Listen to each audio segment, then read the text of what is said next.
Well, hello. Thank you, Derek Russell and Ali Mazaheri, for joining today.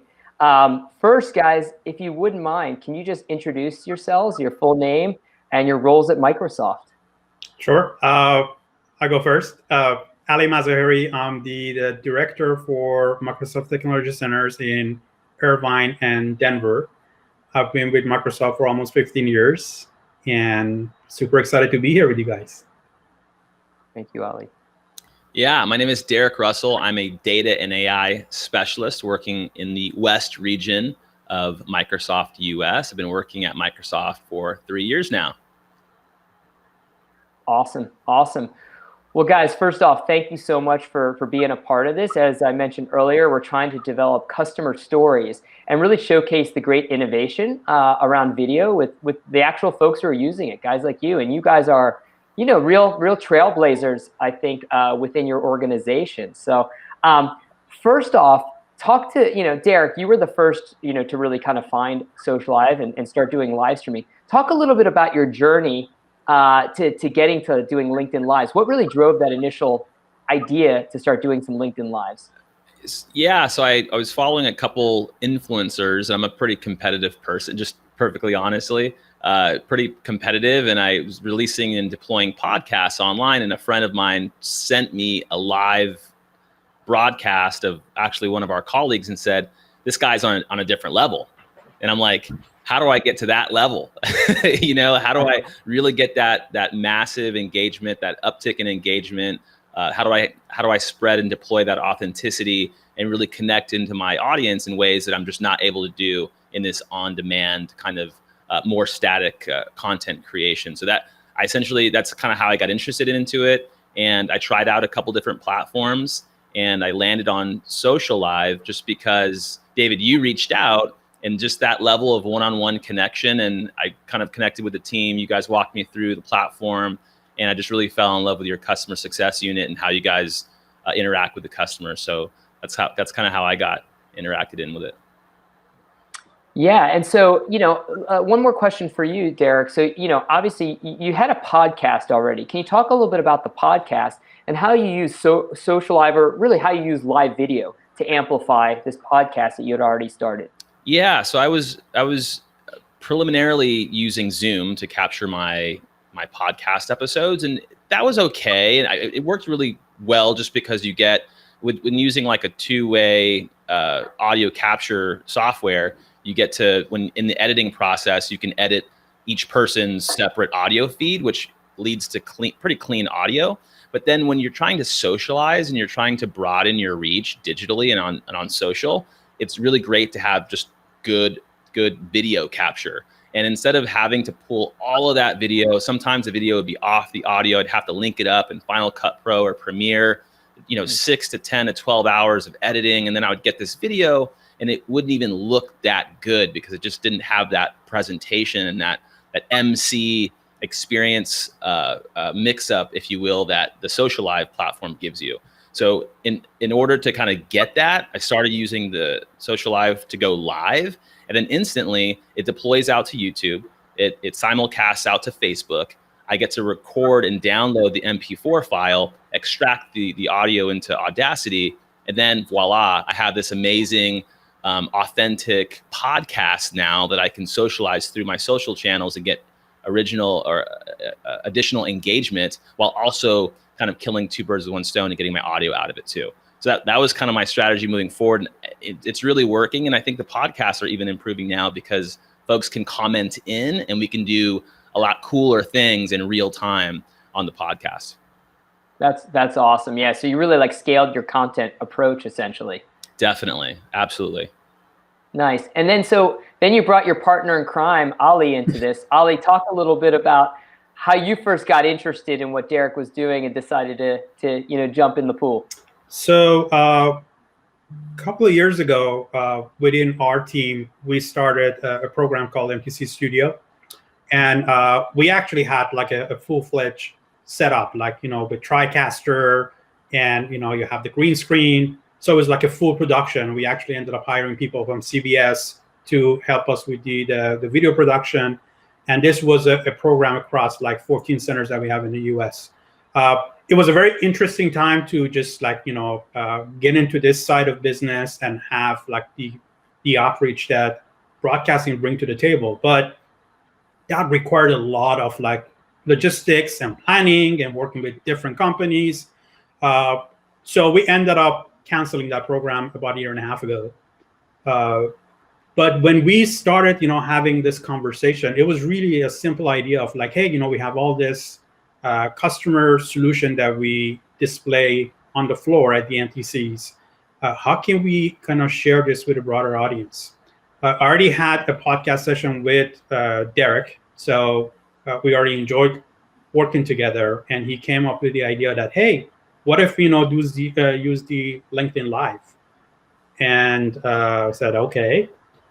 And that's how we started. So basically, he brought in his own personal subscription that you guys created for him. And that was the starting of a journey. And the very first one that we did was one of our partners and customers, Avnet. And we received a ton of positive feedback internally from internal audience from Microsoft and also from our LinkedIn. And we decided to continue on, and we came up with a name. And as you can see, the show must go on. We keep doing it. Love it, love it. As someone who, Ali, who's kind of experienced like heavy duty hardware, what would you say kind of your experiences in kind of more of a social kind of browser-based experience? How's that changed for you? It's kind of interesting when we talk to our customers. Ever since that, everybody's talking about cloud, cloud solutions or app modernization.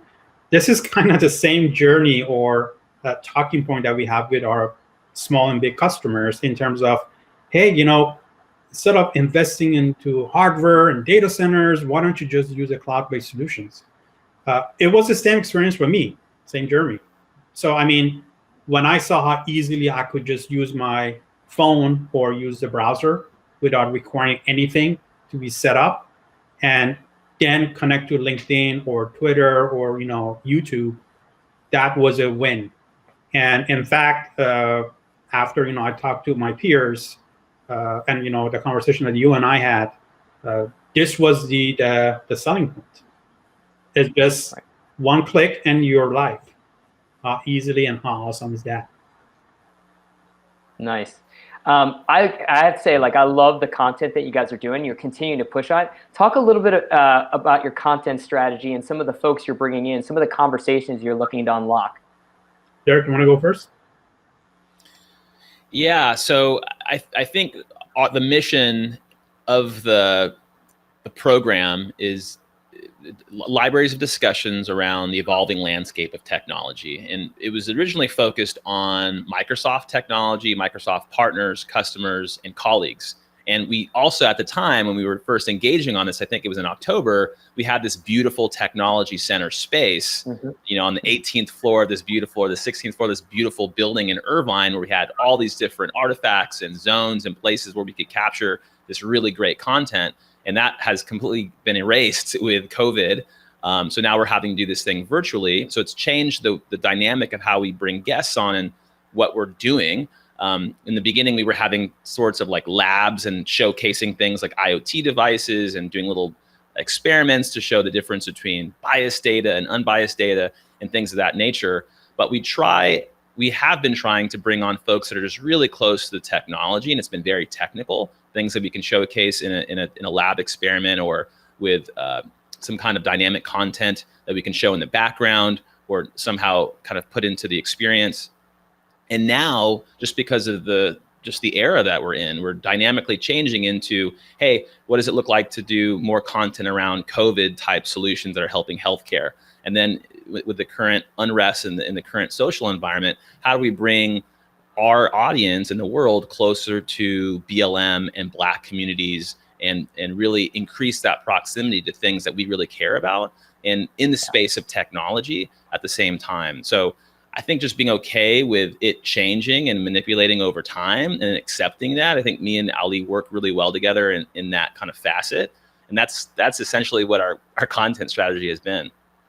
And one thing I want to add is one of the areas that is near and dear to me is diversity and inclusion. So if you look at the program and how it evolved in the past 6 months or so, in terms of the guests and speakers, we would like to highlight women in technology, right? How they're impacting and the positive impact that they have. The other part of this is it's a great way to help others build their brands. People that they haven't done live shows or broadcasts, they may think it's easy, but it's not. I mean, it's kind of like a stressful type of thing to do, especially for the first time, when you think that, oh my God, I'm exposing myself to thousands of people. And this is not just live, it's going to be something that is going to be recorded. So it's going to go to history, right?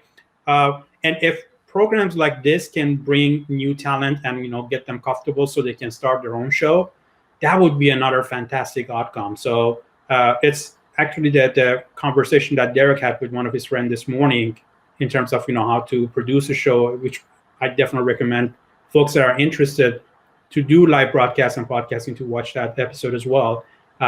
That's the feedback that we're hearing. And in fact, that's one of my goals for our organization, to be able to bring, people from various levels. A couple of weeks ago, we had Satya's CEO, communication director. She's a good friend of mine. So I just reached out, said, hey, do you want to do this show with me? Said, oh yeah, that's fine. Let's do this. I mean, when you think about it, maybe people think, oh, this is so hard. How can I have speakers and this and that?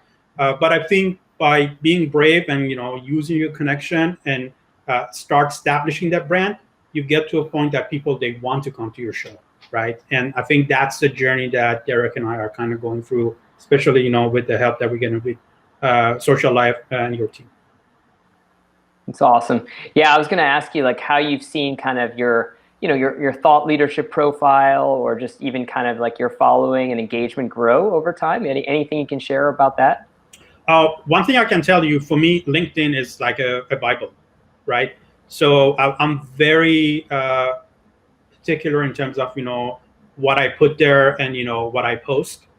And if you look at my profile, and that's something that actually Derek did at first with his podcast, and then the Social Tech Live, I added this as a profession right now, side by side with the Microsoft. So that's something that I think is equally important. And technologies like Socialive and what LinkedIn is doing with you and other players is going to help a lot of younger people in any kind of industries and field to feel confident enough to come and speak and share, and also share others' ideas as well. Yeah, Derek, anything you want to add there in terms of how you've seen your kind of profile grow and thought leadership, or just overall engagement increase over time? Yeah, I mean, the engagement, and when a lot of folks have been pinging me and saying, hey, how are you doing this? Why are you going live? And I'm just simply saying, look, just across the board, I see almost 6x the engagement in a live content piece than I would a dynamic content piece. And that doesn't even include all the micro content that I'm using with your editor, chopping up the content, bringing it in very, very simply and easily, and then deploying that out in micro content. But I think there's this community with streamers and live folks that really come together and support each other and reach out to see what the best tactics are, because it's a new capability. And I mean, I've had customers reach out and say, I just watched this episode. This was fantastic. Can you talk to me more about the HoloLens, or can you talk to me more about this? Or I've had folks reach out and say, hey, Derek, I would ask you to help me with this, but I see that you may be on a different team at Microsoft, because I see all of your content and it looks like you got a great job now. I'm like, no, that's this is part of my job. So really feathering that into what my career looks like today, and with Ali's career, talking about elements that we have to deal with on a day-to-day, product, customers, it all kind of fits in the larger story of just a more authentic and creative way to sell and deploy really great product against our customer base. I love that. I talk to my team a bit about, whether you like the term or not, social selling. It sounds I don't think it's the right term ultimately, and will change over time, but there's this element of authentic, sharing video. Derek, since you were an early adopter of that within a Microsoft world, talk about how you took that leap and how others are starting to kind of follow in your footsteps a little bit. Yeah. So when it comes to social selling, I'm a absolute firm believer in the entire concept. And when I first started with this podcast idea, and I've been creating content for LinkedIn for the past 5 to 10 years or so, and it's been obviously increasing incrementally over that time in intensity. But when I first came into the organization at Microsoft, I realized, hey, one of the reasons I accepted the job, honestly, because Microsoft bought LinkedIn. And I thought to myself, that is a massive opportunity. Since I'm bullish, 3 to 5 years ago, this is my opportunity to not only create visibility for myself internally within the organization and externally to our customer base. And it's been exactly just that. It's almost like, how often do you get to have the accidental run-in on the 6th floor with the senior VP of your region? Probably not often. And when you do, you want to make sure you're dressed to the nines. You want to make sure that inopportune time you can talk about some of the projects or some of the things you're working on. You don't need to do that, because you can just create content on LinkedIn. That SVP and all their entire leadership team are going to see the things you're creating in real time at their leisure. And it's a good way to just build visibility into the things that you care about, not only, again, internally, but externally to your customer base as well. And when you're creating that content, now when you're sitting together with that customer, I talked to a customer in DC, and they were interested in some HoloLens deployments for some government contracts for training. And they were asking, like, does Microsoft do this type of stuff? 2 weeks earlier, I interviewed the senior program designer for the HoloLens. So I was like, hey, I had this interview. Here's the link. Check it out. Connect with me if you want to talk to her. So it's just a proliferation of a different way of being able to talk to people. And so social video can help you move the funnel along and actually close deals? Absolutely. Absolutely. There is an art to it. Like, you don't want to be talking about, and this goes into the content creation and choosing your topics. You don't want to talk about bass fishing when you're trying to, help businesses culturally transform from within. You want to be talking about diversity and inclusion. You want to be talking about hackathons, empathy, proximity, like development, learning plans, skilling, transformation, digital. And that's essentially everything that me and Ali talk about. And then I extract that over to other different content channels, such as my podcast, so that there's this halo of content and thought leadership that just pulls people over into your brand. And then that's what the social selling is, I think. Love it. And so, I know this might sound like a very generic question, but like, why is video important for organizations right now? Why should companies and individuals be doing video on social channels, internal channels? Why is it important? Ali, why don't you start with that, since you have a good opinion on this thing? I think it's really the human connection. And I personally, I love the human interaction. That's one of the things that I love about my job and what I do at the Technology Center, is that interactivity and how you get engaged with your audience. And having, yes, you can record a video and then you can share it later on, but I really like that live broadcast aspect, because you have that interaction both with the guests that you have and also with the people that they're putting their feedback real time. And to me, that makes it real. It's not scripted. It's not something that you reading from, like a page or a PowerPoint presentation. And to me, that nature of having that sort of interaction with your audience makes the video and streaming that much powerful. Yeah.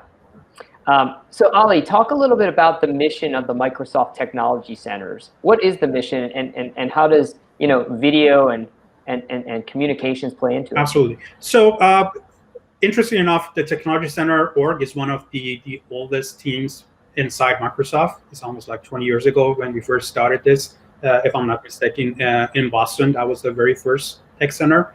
Currently, we have 14 locations in the US and 50 locations worldwide. And when we talk about what is the mission and what this Microsoft Technology Center is all about, it's about three things. It's about people, process, and content. So what we try to do, as Derek talked about it earlier, is that we try to bring the value of Microsoft technology alongside with existing, investment that the customer already made, whether it's a Microsoft or non-Microsoft, and try to help them ideate and kind of bring the blue sky vision of what's the art of possible. And we do that as part of, we have a great team of architects in each center that they're expert in their own field. But what is unique about our team is that they also work together to help the customer achieve the goal end to end. So whether it's like a Azure cloud-based solution versus, Dynamics, which is more on the business side, kind of combine them with data, so more like an alchemist, right? We usually do this as part of in-person sessions like hackathons or design session. But like everybody else and, every teams or organization in the US and outside of the US after COVID, we kind of transitioned to the virtual delivery. And now that we do everything virtually, having that video feed is that much important, what we do on a day-to-day basis. So we have CIOs, we have executives. I see you have a guest, and this is our reality, right? That's what I love about it. The other day, I had this conversation with a customer. So we have like CIO and his direct reports, and we're talking about all this serious stuff. And then my son walked in and just like, hey, said, dude, what are you doing? But that brings that human element of it, right? So in a way, I think now we have even a more broader reach to our customers and to our base comparing to when we had the in-person experience, meaning that executives, they have more flexibility to jump in and having that dialogue. But in the past, their schedule was not allowing them to just come in and attend a session in person. So we're very glad that we started this pilot with you all. And that's another thing that the audience and people will hear more about it as we start using more and more of Socialive and LinkedIn Live technology to even make those experiences better, and really looking forward to that. Yeah. Well, so, Derek was the first to kind of find Socialive. So look, Derek, there's a lot of solutions out there, I'm sure, that you could have chosen.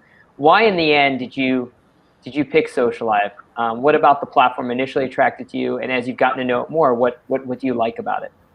Yeah, I think specifically one of the platforms that I tried, it might have been Restream.io. I think it was only on iOS, and I have PCs. I do have iOS devices, but I needed something that would be cross-device, that would just make sense. Initially, I started doing, again, like the content has manipulated into something different, evolved. I started doing live type of broadcasts at conference spaces.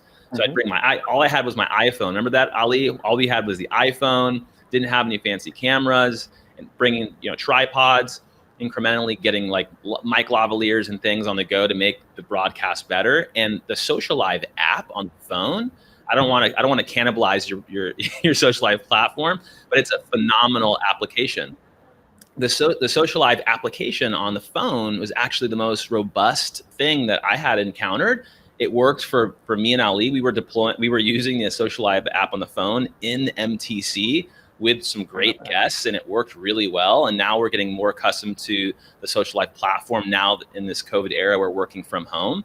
It's easy, it's robust, it starts up. I like it. I like the fact that you can really customize your experience. So we can bring in our own artifacts, bring in our own media, the labels, functionality, the graphics, the ability to change your scene on the fly. We like using that. The editor that it comes along with. It just feels fast. It feels ready. It feels good to go. And I mean, just yesterday we were doing the live cast, Ali, in one of the Jeremy Balinson, he was a PhD, director of the doctorate program of communications at Stanford. And literally real time, he's like, you know what, I don't like this setup. Doesn't look good. I'm not willing to talk about very hard topics with this type of setup. And he was absolutely right, because we had a scene that had the faces kind of divided and it was kind of cutting the faces off. So in real time, I'm like, hey, what about this? Changed it up to a different scene. He's like, that looks great.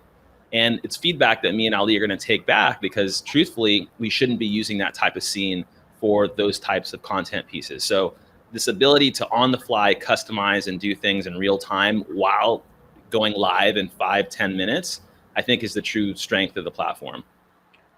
From my point of view, I can look at this from a different angle to answer your question, David. For me, it was the connection and, how closely we started, collaborating together with you, starting with you, and then how the rest of the team from engineering, from, the customer success.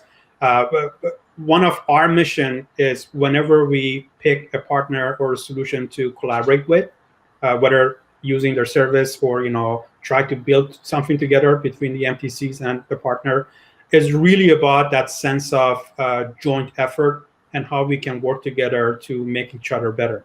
So when I heard that you guys are open to have, those deep conversation in terms of how to leverage, other services that we bring to the table to make your product better. And the other part was just like, you're listening into our feedback, constructive or positive. These are all important. And more important than that, you guys are local to us. So I would love personally to, help the business that are local and close to me. So why not?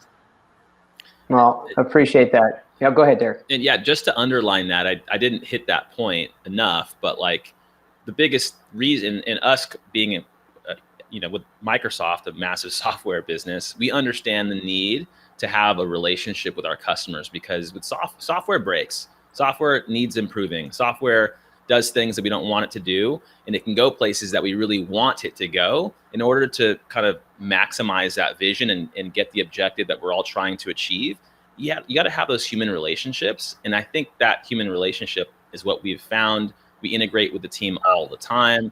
It feels like literally the Socialive team, I could just reach out at all hours of the day. I'll get a response. I can trust the responses that come. And I really feel that your team is enriching our content in which we're trying to create this new experience for the folks that come on. And that is really, really important to us. And I just didn't experience that type of, that feeling, that engagement from other platforms. Well, I appreciate that. Look, at the end of the day, your business is only as good as your product and your customers, and they're two sides of the same coin. One has to drive the other and vice versa. So, very appreciative for the partnership. Ali, so, obviously exciting that we're going to start working with a few of the technology centers. Can you talk a little bit about how, we arrived at that opportunity? Absolutely. So after I did a couple of sessions with Derek, I already knew the value of this. And again, for me, having the experience to be able to do live shows and kind of pass over that fear of like being in front of a camera, it's something that, especially in this day and age, is going to help a lot of people that they're getting into this field, whether it's a computer science or any kind of industry-related expertise that they want to invest their time and career.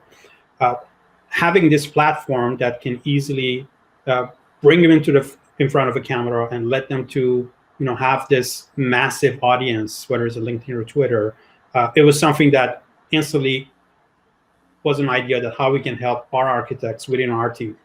And we do a lot of amazing solutions that we help customer build. And if we can easily bring this to the face of LinkedIn and be able to share with other customers or other people that they're looking for certain things that are similar, why not? So of course, we went through a lot of back and forth. And again, that was another thing that I loved about your company was, how flexible you were based on our needs, because we came in like, hey, this is what we want, and this is how it's going to work.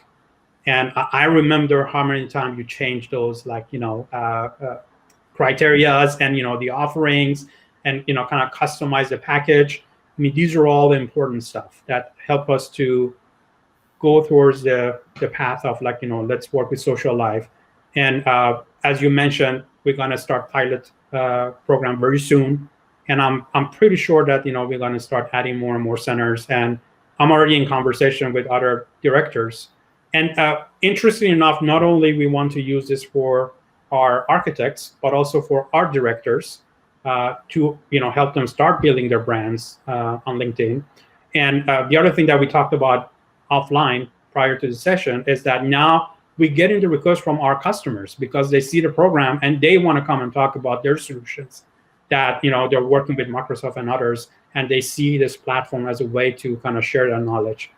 And to me, this is a privilege. This is a privilege to be a host and be able to bring the speakers to talk about their experience and their career path, whether this is 100% tech related or something regarding inclusion and diversity. It's all good. And honestly, I mean, this is a beta program within LinkedIn, and I cannot imagine when they go in production, there's going to be a ton of people that they want to do this, and we can help them and guide them how to be better and kind of jumpstart them. So one thing I wanted to ask both you guys, especially Ali, because I know you were really close to this, but talk about how Socialive is a complement to Microsoft Teams, Microsoft Stream. Interesting question. So initially, when we started kind of inviting internal speakers, the very first question was that, why we're not using Teams. And, I personally love Teams, and I really love the direction that the product team is going in terms of evolving the product.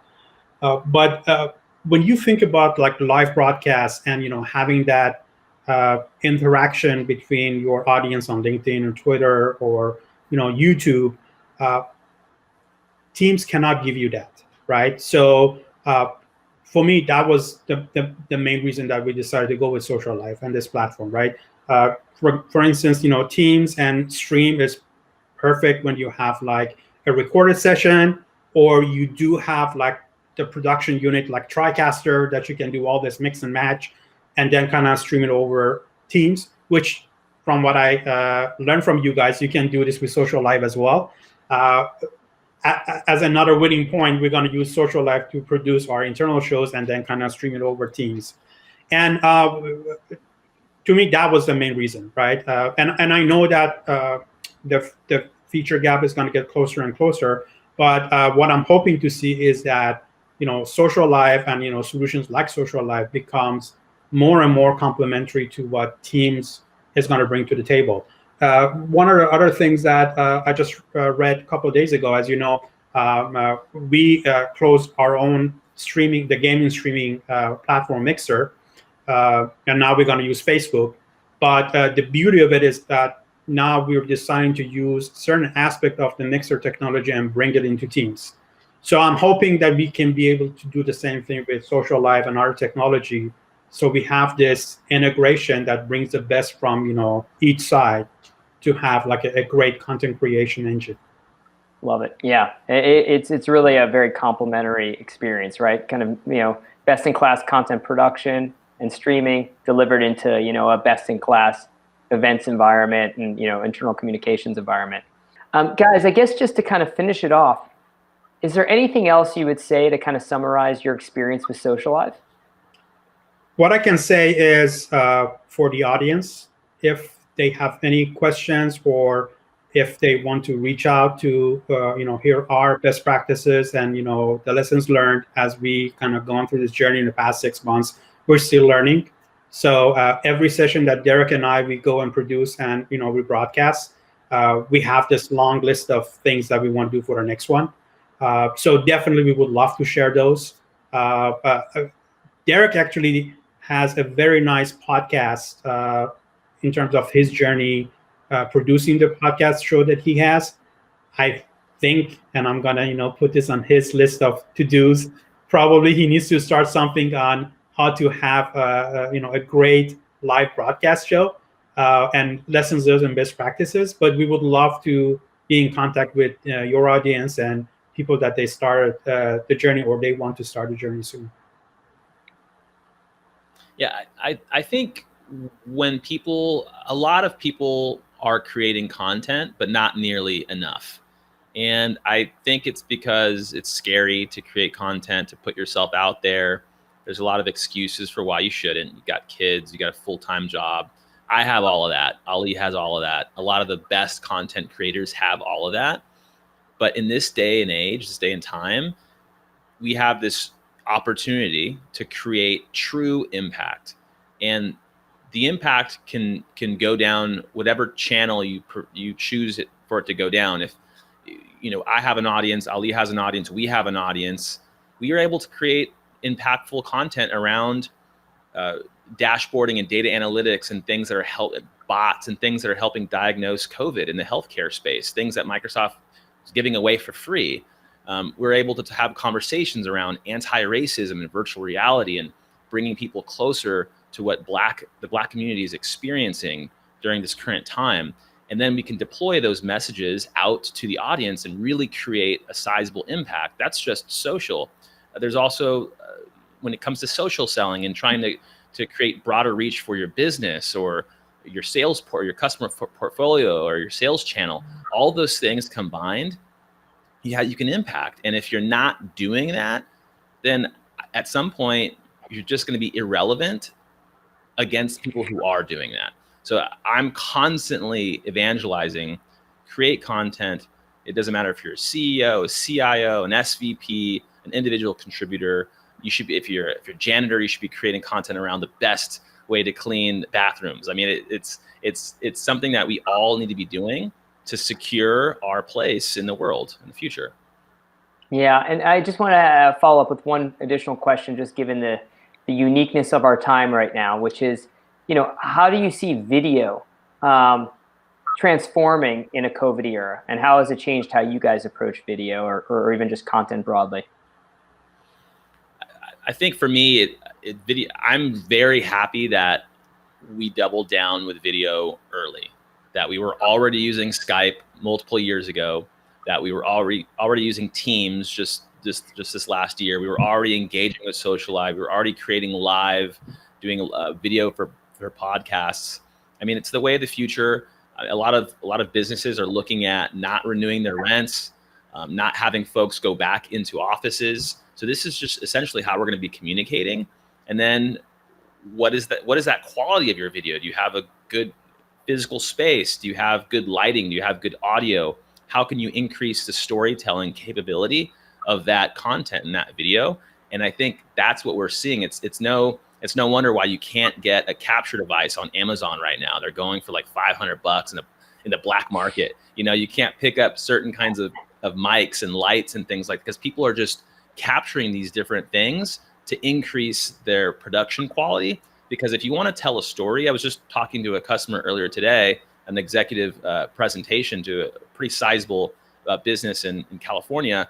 And for me to come on, have clean video, have clean audio, tell a really compelling, provocative story, and have people feel like they're with me in that story, that's all part of the video experience. And I think it's just going to get more and more and more important as this thing goes on.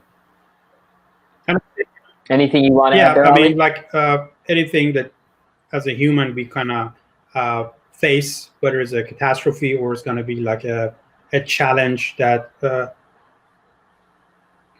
forces us to kind of get out of our comfort zone, but be able to get something good out of it. I think video is a tool that is helping us to get there. It's going to help us to have a broader reach, and it's going to help us to save more time. I mean, again, what I see in terms of our interaction with our customers, I see more engagements from executives, C-levels, that in the past we didn't have that much. And that by itself is a win. And having that human connection, talking to you as a CEO of a company, your son opening the door, it's just natural, it's organic, right? And making that human connection, even in a business terms, is going to help organization to work better together, and at the end of the day have a much larger impact to begin with. Guys, Derek, Ali, I want to thank you so much for taking the time today, all your great responses, information you shared. Most importantly, I want to thank you guys for being customers and betting on us, being our partner, letting us be your partner.